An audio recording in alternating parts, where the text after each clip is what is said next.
नमस्कार, जय हिंद, वंदे मातरम साथियों। आज अपनी करंट अफेयर्स की एक अगली क्लास और आज की क्लास में एक नया टॉपिक मिलेगा। वो टॉपिक क्या होगा? वो टॉपिक है फीफा। जैसा कि हमने कहा था कि अभी कुछ दिनों तक हम लोग कोशिश ये करेंगे कि जितने भी खेल होते हैं जो एग्जाम्स में पूछे जाते हैं उन सभी के बारे में हम लोग पहले पढ़ लें। उसके बाद में आगे जो करंट होगा वो शुरू करेंगे और जल्दी ही आपके लिए कुछ नए टॉपिक्स भी लेके आएंगे, जैसे बुक्स हो गई कि ये जो बुक्स हैं ये किसने लिखी, जो बहुत ज़्यादा एग्जाम्स में पूछी जाती हैं। 1 या 2 नंबर की हर एग्जाम्स में आती हैं, लेकिन सुपर टेट में कन्फर्म है 2 नंबर की आनी है आपकी। एक हो सकता है करंट से रिलेटेड आ जाए और एक हो सकता है हिस्टोरियन से रिलेटेड आ जाए। ठीक है, तो हम लोग शुरू करते हैं आज की क्लास। सबसे इंपॉर्टेंट टॉपिक है क्या? तो फीफा याद रखना। और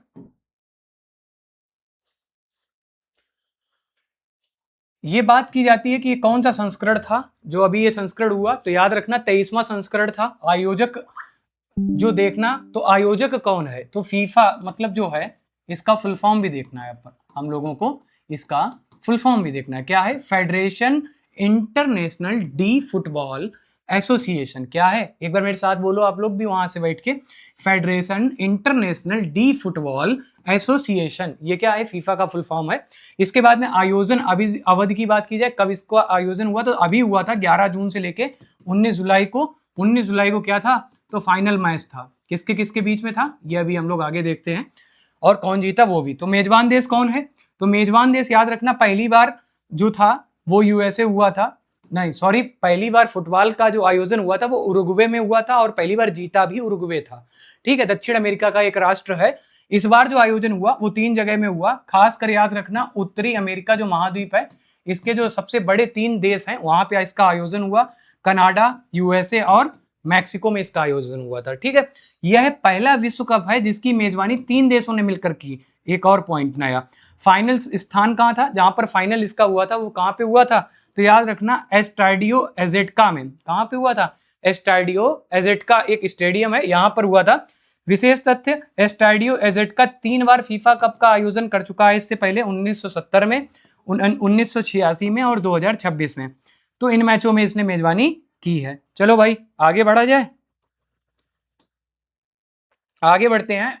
फाइनल तिथि आपको पता ही है, 19 जुलाई को अभी हमने बताया था। किसके किसके बीच में मैच हुआ था? तो स्पेन और अर्जेंटीना के बीच में। ठीक है, याद रखना स्पेन और अर्जेंटीना के बीच में हुआ था, जिसमें स्पेन जीत गया था, अर्जेंटीना हार गया था। अर्जेंटीना के कप्तान का नाम आप सभी लोग जानते होंगे, नहीं जानते हैं तो उनका नाम तो सुना ही होगा आपने। क्या नाम था उनका? उनका नाम था मेसी। क्या नाम था? मेसी नाम था उनका। तो याद रखिएगा। आगे बढ़ते हैं, स्थान अगला देखते हैं। न्यूयॉर्क न्यू जर्सी स्टेडियम, यहां पर क्या हुआ था? फाइनल मैच हुआ था। कहां पे? न्यूयॉर्क के न्यू जर्सी स्टेडियम में। याद रखना, इससे पहले जो हमने बताया था, ये जो स्टाडियो एजेट का जो स्टेडियम है, इसमें पहला मैच हुआ था। याद रखना, शुरुआत का जो पहला मैच था वो यहाँ हुआ और फाइनल मैच कहाँ हुआ? तो न्यू जर्सी स्टेडियम में हुआ, जो कि कहाँ पे है? यूएसए में है। और यूएसए का एक स्टेट है जिसका नाम है न्यूयॉर्क, वहीं पर ये स्टेडियम स्थित है। ठीक है, कुल टीमें कितनी इसमें पार्टिसिपेट की थी? तो 48 टीमें थी, जिसका 12-12 का समूह बनाया गया। 4 टीमें बनी प्रमुख और कुल मैच 104 मैच खेले गए। पहली बार 100 से अधिक मैच खेले जाने वाला ये फीफा रहा था। याद रखना, मेजबान शहर कौन सा था? तो कुल 16 शहर में इसकी मेजबानी, मतलब 16 शहर में इनका आयोजन हुआ था। ठीक है, सबसे पहले आता है यूएसए। यूएसए में इसका आयोजन हुआ, कनाडा में हुआ और मैक्सिको में हुआ। सबसे ज्यादा यूएसए में हुए 11 आयोजन। ठीक है, इसके बाद पहली बार विश्व कप खेलने वाली टीमें कौन सी थी? जो पहली बार विश्व में, जो इस बार जो फीफा हुआ है, फीफा 2026 जो हुआ आयोजित, इसमें पहली बार विश्व की कौन सी देश की जो टीमें हैं वो खेली? तो 4 देश इसमें बड़े थे। सबसे पहले उज्बेकिस्तान और जॉर्डन, इसके बाद में केप वर्डे और कुरासाओ, ये 2 देश याद रखना। बाकी जॉर्डन और उज्बेकिस्तान तो आपको याद रहेगा। ठीक है, इसके बाद में विजेता कौन जीता? अभी हमने आपको बताया था ना, स्पेन जीत गया था और अर्जेंटीना इसमें हार गया था। अर्जेंटीना उपविजेता है। ठीक है, आगे बढ़ा जाए। चलो भाई आगे बढ़ते हैं। तीसरा स्थान, तो याद रखना तीसरे स्थान पे इंग्लैंड था और चौथे स्थान पे फ्रांस।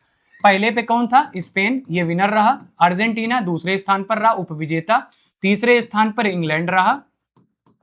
ठीक है, और चौथे स्थान पर फ्रांस रहा। ठीक है, याद रखिएगा। व्यक्तिगत पुरस्कार आप देख लो, इसमें व्यक्तिगत पुरस्कार किसको क्या क्या दिए गए इस फीफा में। तो गोल्डन बॉल, मोस्ट इंपॉर्टेंट चीजें हैं, यहाँ से प्रश्न पूछे ही जाते हैं एग्जाम्स में। तो गोल्डन बॉल जो है ये किसको दी गई, सर्वश्रेष्ठ खिलाड़ी को दी जाती है, इनका नाम है रॉड्री या रोद्री, ठीक है, याद रखना। ये कहाँ के लिए हैं, तो स्पेन के खिलाड़ी हैं। गोल्डन बूट जिसको जूता बोलते हैं ना, गोल्डन बूट किसको मिला था इस बार में, तो याद रखना सर्वाधिक गोल किसने किए थे, तो किलियन एम्बाप्पे जो हैं ये भी कहाँ के हैं, तो ये फ्रांस के हैं, इन्होंने 10 गोल किए, इस बार इनको गोल्डन बूट से सम्मानित किया गया एम्बाप्पे जी को, ठीक है। गोल्डन ग्लव, जो ग्लव्स नहीं जो फुटबॉल में जो एक तरह से गोलकीपर होते हैं वो पहनते हैं, तो गोल्डन ग्लव्स उस बार हर बार दिए जाते हैं, जो अच्छी क्या करते हैं, तो जो बॉल को रोकने का काम करते हैं उन्हीं को दिया गया।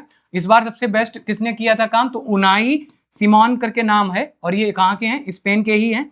इसके बाद फीफा यंग प्लेयर अवार्ड, जो सबसे यंग प्लेयर था और जिसने अच्छा प्रदर्शन किया वो किसको अवार्ड मिला, तो पाउ क्योवार्सी, किसको मिला, पाउ क्योवार्सी, ये भी कहाँ के हैं, तो स्पेन के ही है, ठीक है। फीफा फेयर प्ले अवार्ड, ये फेयर प्ले अवार्ड होता है, ये कौन देता है, नीदरलैंड ने दिया, नीदरलैंड को मिला इस बार, ये मैकडोनल्ड देते हैं, मैकडोनल्ड जिनका आपने बर्गर खाया होगा, क्या खाया होगा, बर्गर, ठीक है।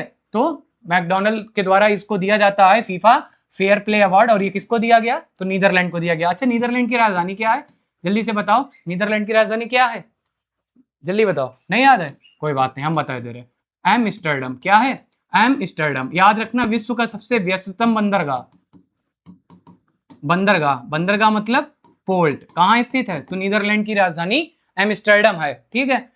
गोल ऑफ द टूर्नामेंट किसने किया था, तो सिडनी लोपेज कावराल नामक एक खिलाड़ी थे, उन्होंने किया था, अर्जेंटीना के विरुद्ध में किया, चूंकि भाई स्पेन जीतेगा, और तो ये कहाँ के होंगे, सीधी सी बात है, स्पेन के होंगे, ठीक है, याद रखना। फीफा की स्थापना कब हुई थी, तो याद रखना 21 मई 1904 को इसकी स्थापना हुई, हेडक्वार्टर इसका ज्यूरिख, जो कि कहाँ है, स्विट्जरलैंड में। वर्तमान में कितने सदस्य देश हैं, तो 211 सदस्य देश हैं फीफा में, ठीक है। फीफा विश्व कप 2026 के 3 आधिकारिक शुभंकर याद रखना कौन से थे, लोगो जिनको बोलते हैं, प्रतीक भी और मास्कोट भी, तो याद रखना मैपल द मूस ये किसका है, तो कनाडा के द्वारा ये शुभंकर रखा गया। इसके बाद में जायू द जैगुआर मैक्सिको के द्वारा रखा गया, और इसके बाद में आपको देखने को मिलेगा कौन सा, तो ईगल करके है, हाँ, क्लच द वर्ल्ड ईगल, ये किसके द्वारा, तो यूएसए के द्वारा ये शुभंकर दिया गया, याद रखिएगा। आगे बढ़ते हैं हम लोग, संक्षेप में देख लेते हैं। फीफा विश्व कप 2026 के शुभंकर maple the moose, Jayu the Jaguar और क्लच वाइल्ड ईगल, ये शॉर्ट में है, मैपल याद रख सकते हो किसके द्वारा, कनाडा के द्वारा, जायू द जैगुआर मैक्सिको के द्वारा, और क्लच किसके द्वारा, तो यूएसए के द्वारा, याद रखिएगा। आगे बढ़ते हैं, प्रथम फीफा वर्ल्ड कप 1930 में प्रथम बार इसकी मेजबानी हुई थी, और प्रथम बार इसका आयोजन हुआ था, किसने किया था, उरुग्वे ने, और जीता भी कौन था, तो उरुग्वे ही जीता था। सर्वाधिक विश्व कप विजेता कौन है इसमें फीफा में, तो याद रखना ब्राजील है, सबसे ज्यादा ब्राजील ने जीते हैं। मैच की अवधि, अच्छा फुटबॉल के मैच की अवधि क्या होती है, और खासकर फीफा की, तो क्या होती है अवधि, याद रखना 90 मिनट, एक इसके बाद में एक हाफ कितनी देर का होता है, तो 45 मिनट का, तो मतलब 2 हाफ मिलेंगे 45-45 मिनट के, याद रखना। एक हाफ टाइम अधिकतम कितने समय का हो सकता है, 15 मिनट का, जो बीच में ना एक तरह से ब्रेक टाइप का होता है। एक टीम में मैदान पर अधिकतम खिलाड़ी 11 और न्यूनतम 7 खिलाड़ी होने ही चाहिए। येलो कार्ड चेतावनी होती है कि अगर आपने कोई गलत कार्य किया तो आपको येलो कार्ड दिया जाएगा, और अगर आपने कुछ ज्यादा ही गलत कार्य किया तो रेड कार्ड देके आपको मैदान से निष्कासित कर दिया जाएगा। फुटबॉल विश्व कप में सर्वाधिक गोल किसने किए हैं, याद रखना मिरोस्लाव क्लोजे, कौन है, मिरोस्लाव क्लोजे, जो कि जर्मनी के खिलाड़ी, इन्होंने अभी तक 16 गोल किए हैं, याद रखना। इसके बाद में पेले नामक एक खिलाड़ी आपको ब्राजील में देखने को मिलेंगे, इनकी एक मूवी भी आई है, देखना अगर आपको मौका मिले। पेले नामक बहुत गरीब परिवार से लड़का होता है और कैसे मैच खेलकर फिर फाइनल वर्ल्ड कप को खेलता और वर्ल्ड कप को जिताता भी है उस साल ब्राजील को, तो इस वजह से इसके ऊपर एक मूवी बनी, देखना जाके, ठीक है। इसके बाद में लियोनेल मेसी, अभी बताया अर्जेंटीना के कप्तान हैं। क्रिस्टियानो रोनाल्डो ये कहाँ के हैं, तो पोर्टुगाल के हैं, याद रखना, मोस्ट इंपॉर्टेंट है। ज्यादातर लोग इनका नाम तो जानते होंगे रोनाल्डो का, लेकिन ये नहीं पता होगा किस देश से संबंधित है ये, तो याद रखना पोर्तुगाल से, ठीक है। चलो भाई आगे बढ़ते हैं। माराडोना ये कहाँ से संबंधित है, अर्जेंटीना से, और नेमार कहाँ से हैं, ब्राजील से।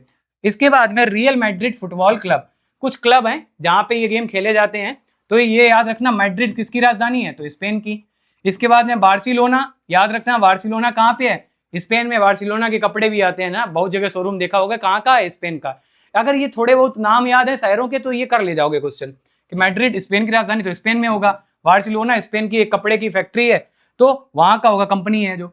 मैनचेस्टर आपको पता ही है कहाँ होगा, इंग्लैंड में ही होगा। इसके बाद में म्यूनिक कहाँ है, तो जर्मनी में, याद रखना। हालांकि ये शहर जिसको पता होगा वो ये सब कुछ आराम से कर जाएगा। चलो भाई आगे बढ़ते हैं। नोट है, नॉकआउट मैच बराबर रहने पर प्रतियोगिता के नियमों के अनुसार 90 मिनट एक्स्ट्रा टाइम देके 15 + 15 30 मिनट का मैच होता है। जब मैच ड्रॉ हो जाता है तो 30 मिनट का 15-15 मिनट देके और फिर मौका दिया जाता है, जो उसमें प्रदर्शन अच्छा करता है, गोल कर लेता है, वही फाइनली जीतता है। ठीक है, आवश्यकता पड़ने पर पेनाल्टी शूट आउट भी होता है। इसके बाद में बैलन डी'ओर, याद रखना, विश्व के सर्वश्रेष्ठ पुरुष फुटबॉलर को दिया जाने वाला एक प्रतिष्ठित क्या है, व्यक्तिगत पुरस्कार है। इसके बाद में भारत के प्रमुख फुटबॉलर कौन है, तो इनका नाम तो आपको सभी को पता होगा, सुनील छेत्री। अभी जब मेसी जी जब आए थे कोलकाता में, उनकी जब प्रतिमा लगाई गई थी, आप बताना, कांस्य की प्रतिमा लगाई गई थी, है याद? अभी आए थे मेसी जी कुछ दिन पहले, और वहां पर स्टेडियम में जब ये सुनील छेत्री जी जब गए थे, और वहां पे वो भी गए थे, फडणवीस जी जो महाराष्ट्र के क्या है चीफ मिनिस्टर हैं, वो भी गए थे वहां पे, तो इनकी प्रतिमा भी लगाई गई थी। ये मुंबई गए थे और फिर कोलकाता में इनकी मूर्ति लगाई गई थी, किनकी, मेसी जी की। उसको क्या किया गया था, अनावरण किया गया था।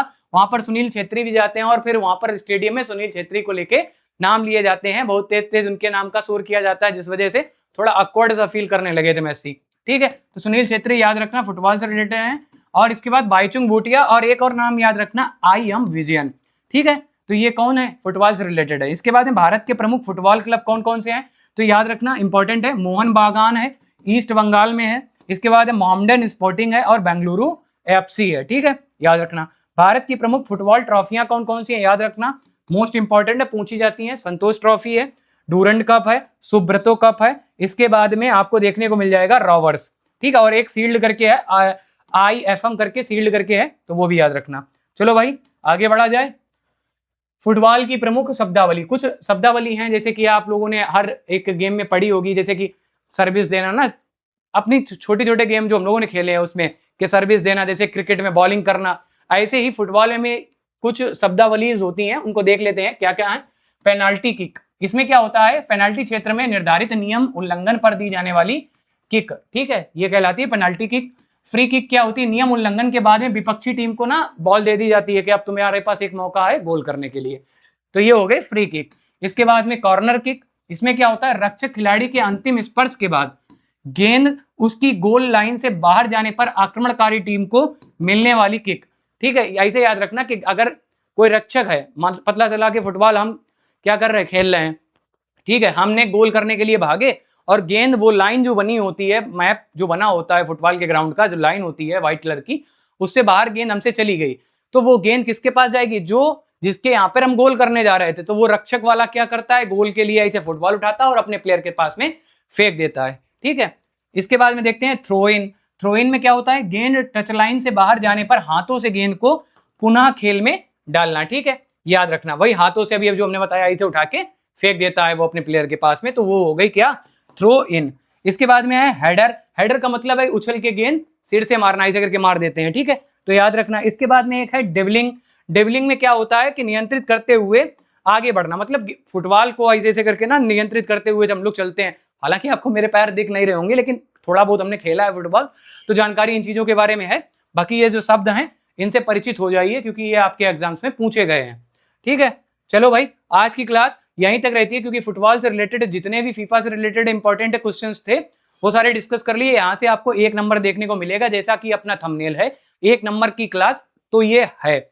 बाकी अगला टॉपिक अपना रहने वाला है क्या, तो राष्ट्रमंडल का खेल, या राष्ट्रमंडल खेल, या इंग्लिश में बोलते हैं इनको कॉमनवेल्थ गेम्स। ठीक है, याद रखना ये सप्ताह में हम लोग जितने भी इंपॉर्टेंट गेम्स हैं जिनसे प्रश्न पूछे जाते हैं या पूछे गए हैं, वो सारे इसी सप्ताह में एक एक दिन में हम लोग कंप्लीट कर लेंगे, और फिर हम लोग कुछ नया भी शुरू करेंगे इसके साथ में। ठीक है, जैसे बुक्स हो गई, राजधानियां देख लेंगे, जैसे कि पूछ लिए जाते हैं कि उपराज्यपाल जैसे कि दिल्ली की वर्तमान में कौन है, तो तरनजीत सिंह संधू जी हैं। इसके बाद में पूछ लिया गया कि दिल्ली के लद्दाख के कौन है, तो विनय कुमार सक्सेना जी हैं। तो ऐसे भारत में जो इंपॉर्टेंट स्टेट्स हैं जहाँ के उपराज्यपाल पूछे जाते हैं, मुख्यमंत्री पूछ लिए जाते हैं, तो वो भी हम लोग देख लेंगे।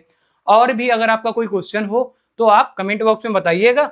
इसके बाद में अगर आपको कोई समस्या लग रही हो कि सर इसको और भी और ऐड करो, इसमें थोड़ा और डेटा लेके आए, या फिर आप ये बोल सकते हो कि सर ये सब्जेक्ट मेरा कमजोर है, ये शुरू कर दो। तो ऐसा कुछ अगर आपका मन है तो आप बता सकते हो, तो वैसा किया जाएगा। मिलते हैं अपनी अगली क्लास में। हाँ, वीडियो अगर अच्छी लगी हो तो शेयर जरूर कर दिया करो। लाइक करना ना करना ये आपकी मन की बात है, अच्छी लगे तो करो, हम कभी कहते भी नहीं है, लेकिन शेयर जरूर कर देना, क्योंकि अच्छा लगता है ना कि मेहनत हम इतनी कर रहे हैं और काफी लोगों के पास में वो वीडियो पहुंच रही है और काफी लोगों को उससे कुछ ना कुछ प्रॉफिट हो रहा है एग्जाम्स में। ठीक है, मिलते हैं अपनी अगली क्लास में। जय हिंद साथियों।